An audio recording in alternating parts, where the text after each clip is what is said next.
Warung kelontong Madura atau warung sembako Madura muncul pertama kali di Jakarta sekitar akhir tahun 90-an hingga awal tahun 2000-an.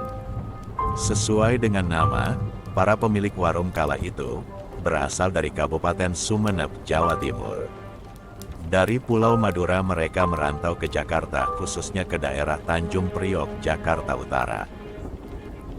Sejak awal, warung Madura mulai tumbuh di kota-kota besar, karena para perantau asal Madura sengaja mencari peluang usaha di kota-kota besar, mulai dari Jakarta dan sekarang sudah menyebar ke Jabodetabek. Bahkan sekarang sudah ke kota-kota besar lain, seperti Bandung, Yogyakarta, Solo, dan Surabaya. Di Jakarta, warung kelontong tidak hanya warung Madura, ada juga warung Kuningan yang pemiliknya berasal dari Kuningan, Jawa Barat, dan warung Ucok atau warung Batak. Agar menonjol di antara warung kelontong, warung Madura memiliki beberapa ciri khas. Pertama adalah jam operasionalnya 24 jam. Cara ini cerdik, mengingat warung Madura mengambil ceruk pasar pada saat warung lain atau minimarket sudah tutup. Selain jam operasional, hal lain yang membedakan adalah cara menata barang dagangannya. Kali ini Tuman Carita ingin membahas tentang kisah seorang pedagang warung sembako asal Madura yang bernama Pepeng dengan preman pasar yang sering mengganggu warungnya. Seperti apa kisahnya? Mari kita simak ceritanya. Di sore itu Pepeng sedang menunggu kiosnya yang buka 24 jam. Setiap malam tiba, Pepeng selalu gembira karena pembeli jauh lebih banyak, karena warung yang lain pasti tutup. Artinya Pepeng bisa lebih cepat untuk melunasi sisa utang sewa lahan milik Jamali. Jamali ini merupakan pemilik lahan kios tersebut. Pepeng yang usianya sudah 35 tahun ini juga harus mempersiapkan modal untuk menikah dengan kekasihnya di kampung halamannya, tepatnya di Madura. Tentu seandainya jika nanti uangnya sudah terkumpul, Pepeng akan secepatnya melamar wanita itu. Namun beberapa malam terakhir ada 4 lelaki yang bertampang terkesan urakan atau arogan. Mereka adalah Godin, Merong, Surya, dan seniornya yang bernama Hendrik. Rokok sebungkus, ucap Hendrik dengan suara yang agak keras. Pepeng yang tak curiga langsung mengambil rokok dari etalase kios dan memberikannya pada Hendrik. Namun mereka berempat pergi begitu saja. Hendrik tidak bayar. "Bang, uangnya mana?" tanya Pepeng. "Uang apa?" jawab Hendrik yang sudah membuka bungkusan rokok dari Pepeng. "Uang bayar rokok," jawab Pepeng. Mendengar hal itu Hendrik langsung menghampiri Pepeng dan mencengkram kerah baju Pepeng. Pepeng hanya bisa diam dengan sesekali matanya menoleh celurit yang sudah dia persiapkan sebelumnya. Celurit itu disimpan di bagian bawah etalase. Sebagai orang Madura, Pepeng selalu menyediakan senjata itu untuk berjaga-jaga dan bela diri, bukan untuk mencelakai orang. Beruntung Pepeng ingat dengan pepatah orang tuanya di kampung yang berpesan kepada Pepeng agar banyak bersabar selama hidup di perantauan. Celurit boleh digunakan saat sedang terdesak saja atau memang sang musuh atau pemberontak sudah keterlaluan menginjak harkat martabat dirinya atau keluarga. Pepeng di malam itu hanya bisa diam dan membiarkan keempat lelaki itu pergi sambil merenggut minuman dingin berenergi dari lemari es yang berada di depan kios. Mereka berjalan sembari menikmati rokok dan minuman yang diambil paksa dari kiosnya Pepeng. Karena Said sadar, Pepenglah yang dulu membiayai sekolahnya di kampung sebelum ikut merantau ke Jakarta. Harus diketahui Said ini sangat berbeda wataknya dengan Pepeng dalam merespon atau perlakuan dari orang lain. Said cenderung lebih keras dan mudah marah jika dibanding dengan kakaknya yang lebih pandai menahan diri. Maka dari itu Said sering cekcok dengan Hendrik CS yang sering datang untuk meminta rokok dan ngambil minuman seenaknya. "Kalau mau rokok kerja dong bang, jangan cuma bisanya minta-minta aja," kata Said. Mendengar teguran Said, Hendrik CS kesalnya bukan main.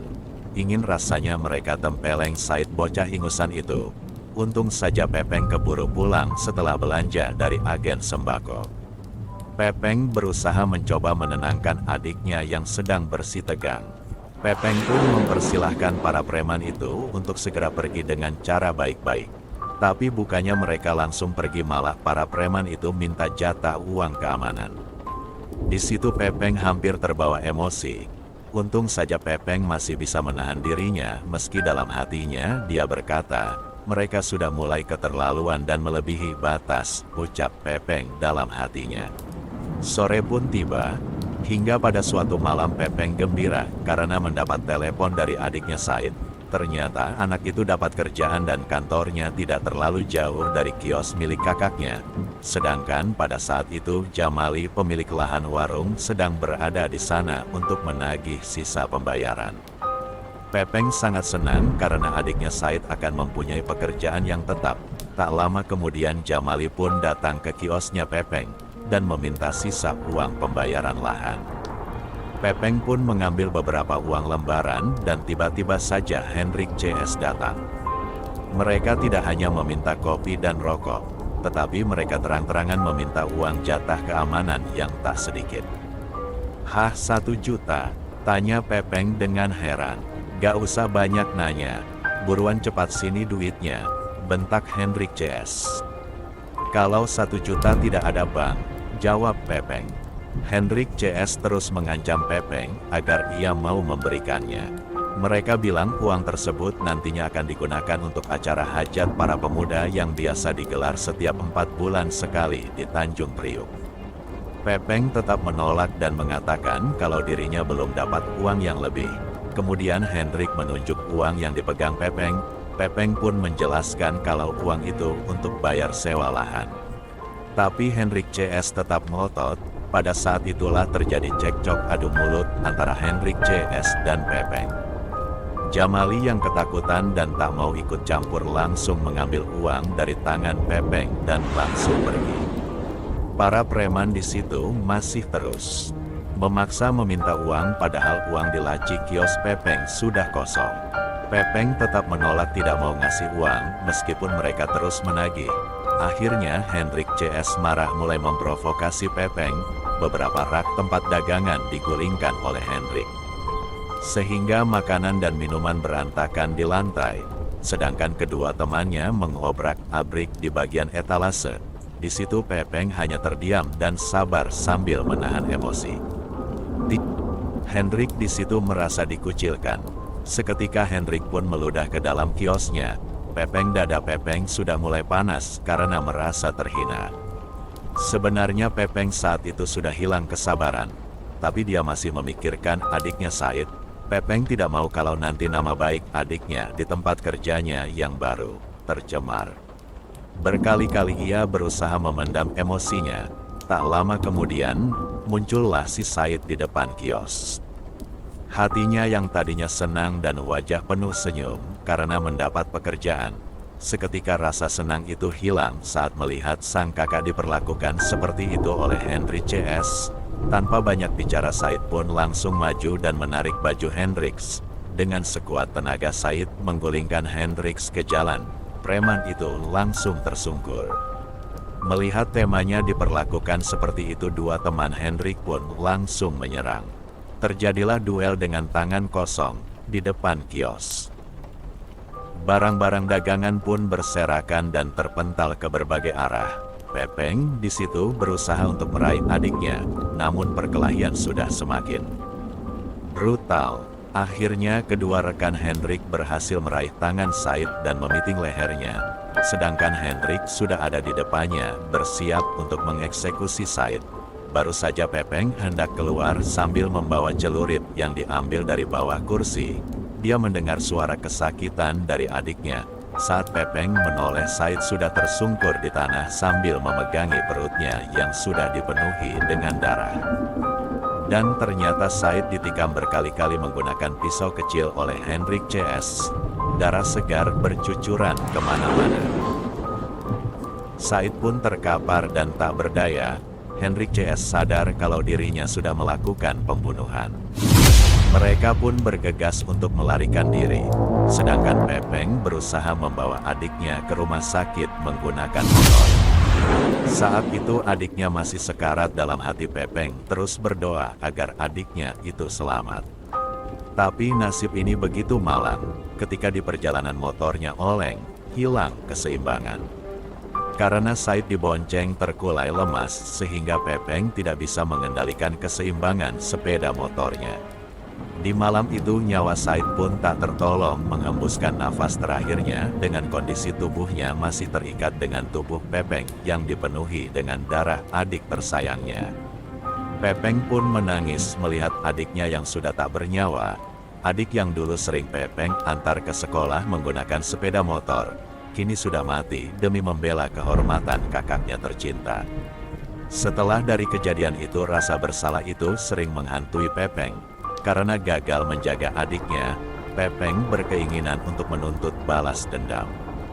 Semakin kuat ketika ia tahu kalau pelakunya itu hanya ditangkap polisi sebentar dan tak lama kemudian sudah dibebaskan.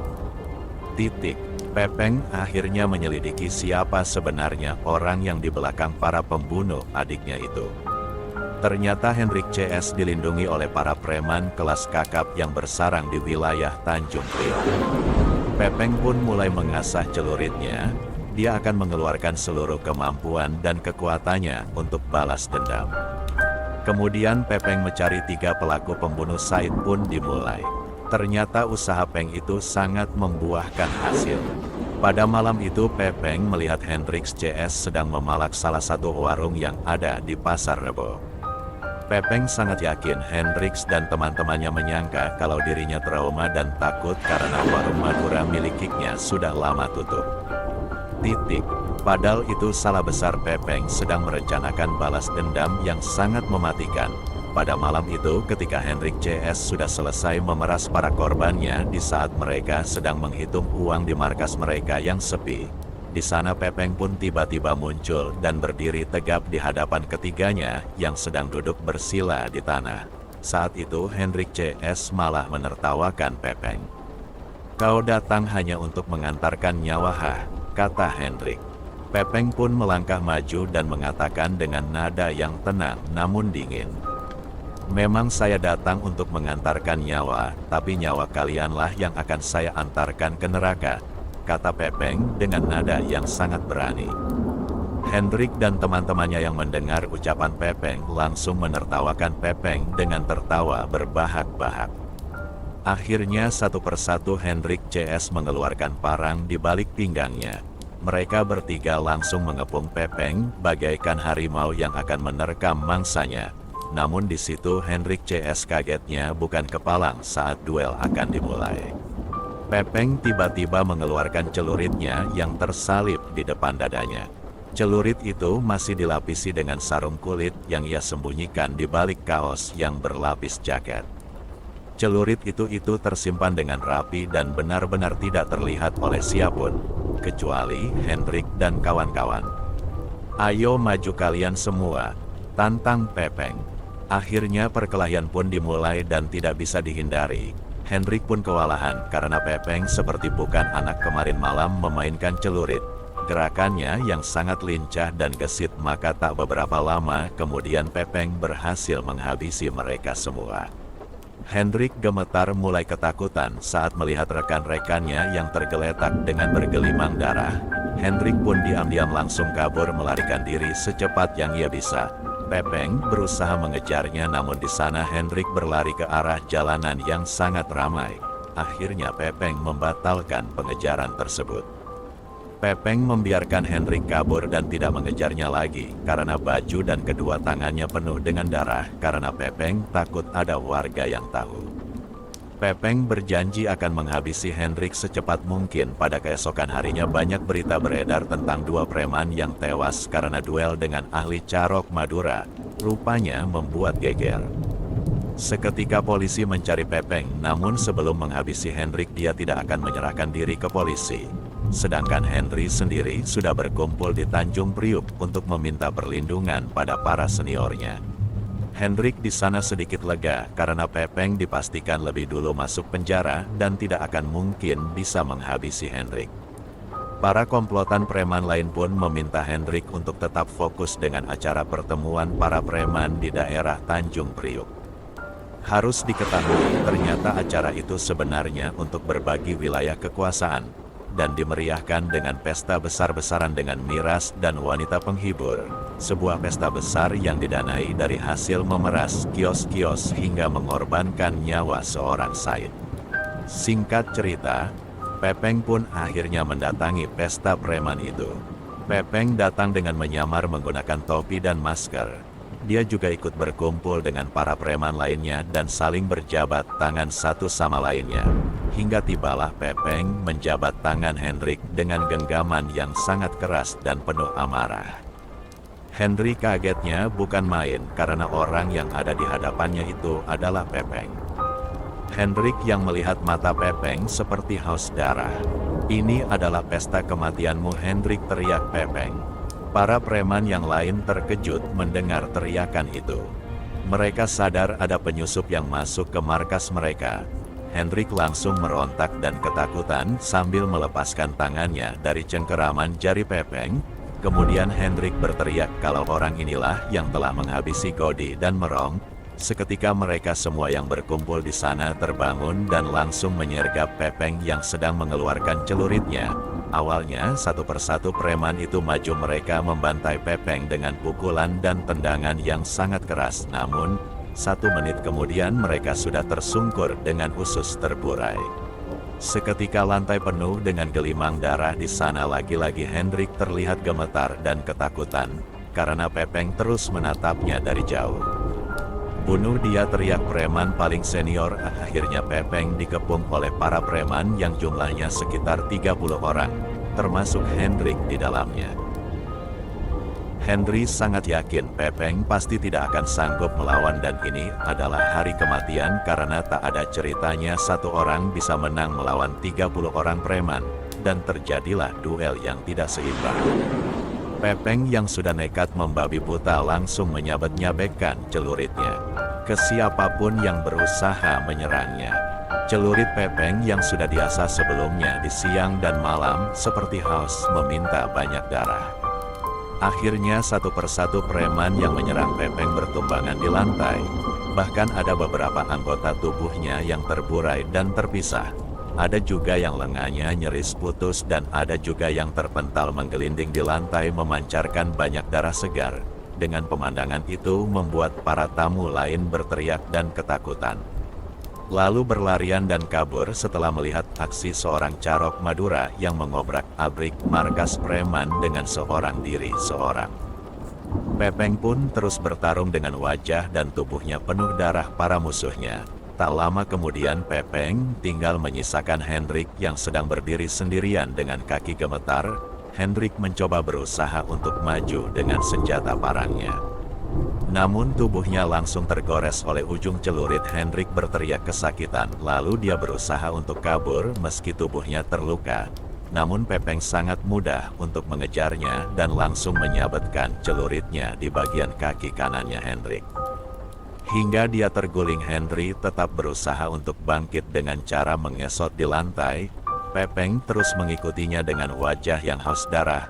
Hendrik memohon maaf pada Pepeng agar ia memaafkannya dan tidak membunuh dirinya. Pepeng mendadak diam di hadapan Hendrik. Lalu Pepeng melangkah perlahan seolah meninggalkan Hendrik begitu saja. Hendrik merasa lega karena mengira Pepeng sudah memaafkannya. Namun tiba-tiba saja Hendrik tersontak. Dia kaget karena ada celurit yang menancap di belakang punggungnya yang tembus ke bagian depan dada. Pepeng tidak melepaskan celuritnya dari punggung Hendrik. Ia memilih melangkah dan menatap ke depan. Sementara Pepeng yang kehabisan darah mati di lokasi dengan celurit yang tertancap di tubuhnya. Kejadian ini membuat warga sekitar geger pada keesokan harinya. Namun kali ini hati Pepeng sudah merasa lega karena kematian Said sudah bisa terbalaskan. Setelah kejadian itu Pepeng menyerahkan diri pada kepolisian.